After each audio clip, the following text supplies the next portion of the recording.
እሺ ወንድማችን ቀጥለናል። የአማራ ህዝብ አሁን ያለበት ሁኔታ በአጭር አገላለጽ ምን ላይ ይገኛል?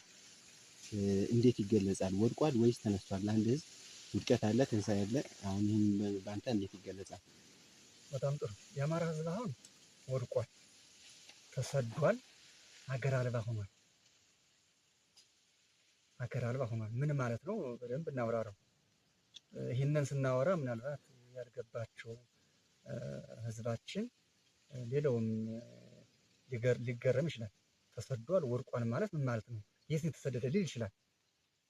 መሰደድ በሌላው አንዳንዱ ባልገባው ምንድነው መሰደድ ማለት ከሀገር መውጣት፣ ባህር አቋርጦ መሄድ ምናምን አድርጎ ነው የሚረዳው። ሀገር አልባ መሆን መሰደድ ማለት ግና በነበርበት ሀገር ላይ በነበርበት በርስት በባድማ ላይ ስርዓት ፈርሶ አዲስ ሀገር የሚመስል ነገር ተመስርቶ እቺ ሀገር እቺ ክልል ያንተ አይደለችም እየተባለ የሚገደል የሚሞት ደግሞ እዛች ክልል ላይ ደግሞ ስልጣኑም ላንተ አይመለከትህም ተብሎ እንደ ሁለተኛኛ ዜጋ ወይም ደግሞ እንደመጣ በስደት መልክ መጥቶ እንደሚኖር ዜጋ ከተቆጠረ ተሰደደ ነው የሚባለው፣ ወደቀ ነው የሚባለው። እና የአማራ ህዝብ አሁን ተሰዷል ወድቋል ነው የሚባለው በትክክል።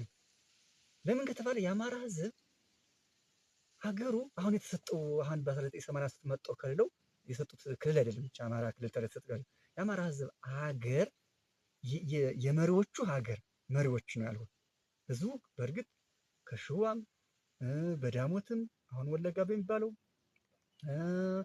በአርሲ ባሰላ አሁን ድሮ ፈጠጋር በሚባለው በጎንደርም ይኖራል፣ በጎጃም ይኖራል የአማራ ህዝብ።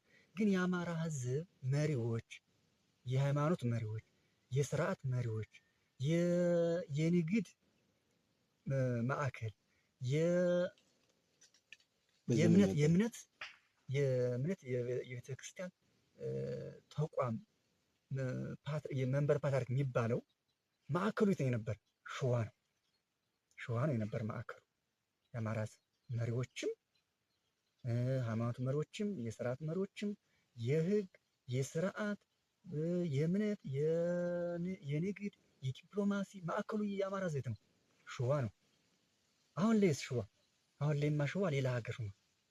ኦሮሚያ የሚባል ሀገር ተመስርቶባት በመኪና እንኳ ከጎጃም ወይም ከዚች ከወሎ ተነስቶ ሸዋ መግባት ችግር ነው።